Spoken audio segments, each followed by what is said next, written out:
그리고 원래대로라면 그런 일은 있을 수 없는 일이고 하면 안 되는 일이니까. 근데 사실 우리가 그때 내부자라든가 이 부당거래라든가 이 영화 같은 거 보면 정말 있을 수 없는 일이 벌어졌는데 그게 현실에서 정말 똑같다 이런 얘기 많이 나오잖아요. 그러니까 그런 식으로 좀 의심해볼 만한 사실들이 되게 구체적인 진술로 나온다는 거 이게 좀 문제인 것 같습니다. 그러니까 이런 일이 변호사 어쨌든 뭐 법률가시 그 쌍방울 불법 대북 송금 의혹의 핵심 인물 그 이화영 전 경기도 평화부지사가 뭐 검찰청에서 뭐 술을 마시고 뭐 진술을 번복 이런 얘기가 있던데 이건 무슨 뉴스입니까? 네, 이제 구속 수감자들이 술 파티를 했다라는 주장이 나온 건데요. 네. 지난 4일 그 재판에서 이화영 전 부지사가 증인 신문 통해서 한 이야기예요. 그러니까 계속해서 이분은 이제 재판에서 검찰이 증거를 조작하려고 했고 자기를 회유하려고 했다라고 주장을 해 왔는데 이 재판에서 지난해 6월에 검찰에서 그 이재명 더불어민주당 대표와 관련된 진술을 하기 전에 수원지검 검사실 바로 앞방에 갔다. 거기서 이제 김성태 전 회장과 방용철 전 부회장과 함께 사실상 세미나를 했다. 라고 이제 이렇게 이야기를 해서 진술을 했어요. 세 사람 모두 구속 상태였는데 그 방 앞에서 모여 있었고 그리고 이제 술도 같이 마시고 쌍방울 측에서 준비해 온 것 같은 무슨 뭐 연어 이런 것들과 같이 마시면서 이야기를 했다. 다 구속 상태인데. 네, 구속 상태인데 그렇게 이야기를 했다. 그리고 그 과정에서 이제 이 세미나라는 게 어떤 진술 번복을 설득을 당했다. 이렇게 주장하는 맥락이었거든요. 그래서 같이 이제 진술 좀 맞추자, 입 맞추자 이런 걸 이제 얘기를 했다는 거죠. 그런 이야기였는데요. 이게 사실은 이제 믿을 수가 없기도 한 상황이잖아요. 그래서 변호사님들이 오셨으니까 이걸 한번 여쭤보려고 했던 거고 검찰에서는 이제 이건 말도 안 된다 이런 입장을 공식적으로 제가 냈습니다. 그 정치자금법 위반 사건 국회의원들의 정치자금법 위반 사건들을 몇 개 했는데 그때도 그런 얘기 좀 사실은 있었어요.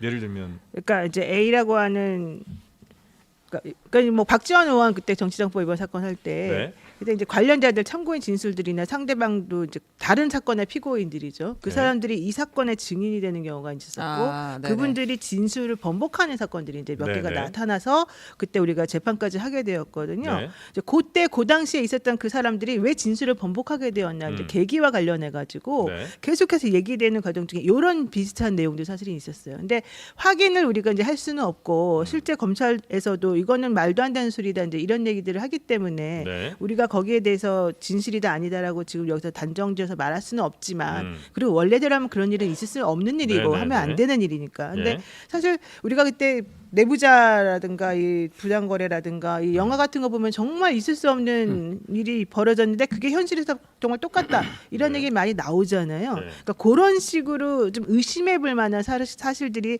되게 구체적인 진술로 나온다는 거 이게 좀 문제인 것 같습니다. 그러니까 이런 일이 저 변호사 어쨌든 뭐 법률가시니까 저는요. 한숨 쉽니다. 저는 이재명 대표가 공당의 대표가요. 이런 데 황당무계한 이런 데 가짜 뉴스를 오히려 데 꼭 진실인 것처럼 믿고 검찰에 뭐 어떻게 CCTV 공개라 이게 충격적입니다. 자, 그 조사받은 날이 두 번 있거든. 조사에 이재명한테 보고했다. 이화인가? 그게 2023년 6월 9일인데요. 이때는 그 설주환 변호사가 옆에 입회했습니다. 설주환 아시죠? 우리 방송 다 그분이 옆에 계속 앉아 있었습니다. 이화영 변호인으로 6월 9일은 그다음에 6월 14일에도 또 이제 그 이재명 대표에게 사전에 보고했다. 이때는 해강의 서민석 변호사 이분이 주 변호사예요.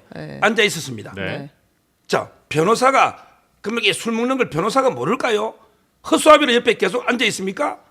설주환 변호사, 서민석 변호사한테 뭐 물어보세요. 이런 일이 있었는지 그게 말이 안 되고요. 특히 검찰청에 가본 사람은 저희는 많이 가잖아요. 검사만 있는 게 아니에요. 방에 계장들도 2명 내지 3명 있고 여직원도 있고 거기 많은 사람이 왔다 갔다 합니다. 그게 우리나라 완전 범죄가 됩니까? 술 파티 벌이면 여직원이라도 한 명 하다못해 집에서 말 안 할까요? 그 입막음이 다 됩니까? 그리고 교도관들도 몇 명이 와 있어요. 이거는 우리나라 법치를 완전히 그리고 이화영 그분이 왜 이제 와서 이야기합니까? 마지막에 그렇잖아요. 그럼 그때 회유할 때 그때 하고 본인이 인정한 자필이 한두 개가 아닌데 그다음에 그 본 사람 안부수 정인 그다음에 그 박용철 정은 그다음에 김성태 통화했네요. 그다음에 국정원 직원 정은 그다음에 경기도에 그 밑에 평화부지사 밑에 또 임원이 있어요. 모든 증거가 타게 인정하고 있는데 네. 이제 와서 이재명 대표가 이제 그 결정적으로 15년 구형 받았잖아요. 네. 곧 아마 이화영 전 부지사가 진작 한 네. 7, 8년 전에 예상합니다. 네. 자, 그러면 이게 그 진술 조서가 믿을 수 있는 특별히 신빙할 수 있는 상태다. 그러면 이게 이재명 대표한테 결정적인 불리한 증거가 될 수 있고 네. 이제는 이게 이재명 대표에 대해서 바로 영장이 들어갈 거거든요. 선고되면. 그걸 네. 막기 위해서 잠깐만. 지금 이게 이걸 퍼뜨리고 있는 거예요. 가짜 조작을. 네, 근데 이게 워낙 이제 좀 복잡하고 등장인물이 네, 많다 네. 보니까 좀 헷갈리실 수도 있는데 여튼 그 이화영이라는 평화부지사가 경기도 평화부지사가 있었고 이 사람이 쌍방울이라는 회사의 김성태 회장이라는 사람한테 이재명 대표의 방북 비용으로 뭐 300만 달러인가요? 뭐 이렇게 이제 받아서 뭐 북에 건넸다 이제 요런 게 500만, 이제 300만 두 번. 예, 그래서 네. 요게 이제 의혹의 핵심인 거고. 예. 근데 이제 이화영 부지사는 맨 처음에는 뭐 이재명 저 지사도 알았다라고 했다가 지금 이제 다시 진술을 번복한 거죠. 아니 처음에 아니라고 했다가 처음에 아니라고 했다가 나중에 중간에 맞다고 바뀌었다가 했다가 이번에 다시 바꾼 거죠. 예. 네, 그래서 그 중간에 맞았다고 했던 그 네. 타임이 이런 일이 있었다. 네, 그러니까 네. 내가 이제 검찰이 이야기하는 대로 진술을 바꾼 이유가 이런 뭐 술자리든 뭐 검찰의 회유 이런 게 회유가 지속적으로 있었다. 있었다라는 게 이제 이화영 전 부지사의 주장인 거죠. 간단한 문제예요. 네. 검찰이 뭐 이런 일이 있을 수 없다라고 네. 얘기하기 전에 다 그 당시에 있는 CCTV나 여러 가지 증거 영상들을 제출해 주면 될 거 아닙니까? CCTV는 없어요 원래. 없어요? 네, 실수가 없어요. 그러면 일단은 저는 그런 좀 자료들을 네. 좀 이제 신빙성 있게 얘기를 해야 되는 것이고 네, 저는 네, 이제 이화영 부지사에 대해서는 어차피 재판부가 판단할 거 아니에요. 결국에는 진술을 두 가지를 가지고 재판부가 판단할 건데 네. 저는 이화영 부지사의 어떤 진술 자체는 흔들렸다는 것은요. 기본적으로 이게 검찰 측에 유리한 쪽으로 흘러갔다는 게 좀 말하자면은 회유가 있었다고 보는 거죠. 그러니까 마음이 흔들렸다. 네. 그리고 다시 돌아온 것이다. 그러니까 진술이 번복됐다면 번복됐다면 검찰 쪽이 의도하는 바로 진술을 해준 것은 대부분 회유에 가깝지 않냐라고 보는 것이죠. 아니면 처음부터 들어가서 뭐 얘기했겠죠. 술 파티까지는 아닐 거고. 그거는 이제 좀 가능성이 좀 뭐 낮다. 국밥 파티 정도는 할 그거는 수 말이 있지 안 뭐. 되고 이제 네. 뭐 같이 커피 마시면서 얘기하면서 사실 그런 정도는 자리는 할수 있을 수가 있는데. 있습니다. 네. 뭐 전달을 드리자면 여기 이제 진술이 어떻게 돼 있었냐? 수원지검 1313호 검사실 바로 앞에 창고라고 붙은 세미나실이 있었다. 네. 여기에 세 사람이 모였고 이제 외부에서 직원들이 음식도 갖다 주고 심지어 술도 먹은 기억이 있다. 그러면서 이제 설득을 당했는데 이재명이 제3자 뇌물죄로 기소되지 않으면 형님이 큰일 난다라고 김성태가 나에게 설득했다라는 게 이제 주장인데요.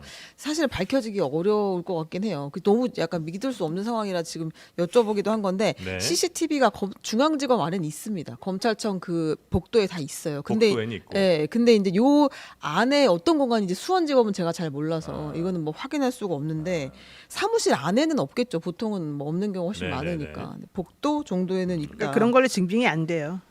근데 이게 처음인 게 아니고 작년에 있었거든요. 이 주장이. 네. 근데 그때 이재명 대표가 아무 말 안 했잖아요. 이제 선거 끝나니까 본인이 위험하니까 이제 와서 또 하는 거지. 이거 처음 논 주장이 아닌데 옛날에 너무 황당하니까 이게 말 안 했던 거죠. 네, 네, 네, 네. 여튼 그 검찰청 내에서 뭐 그 피의자들이 같이 뭐 술 먹거나 이거는 법률가 분들은 이제 좀 불가능하거나 가능성이 매우 낮다고 이제 보신다는 거죠.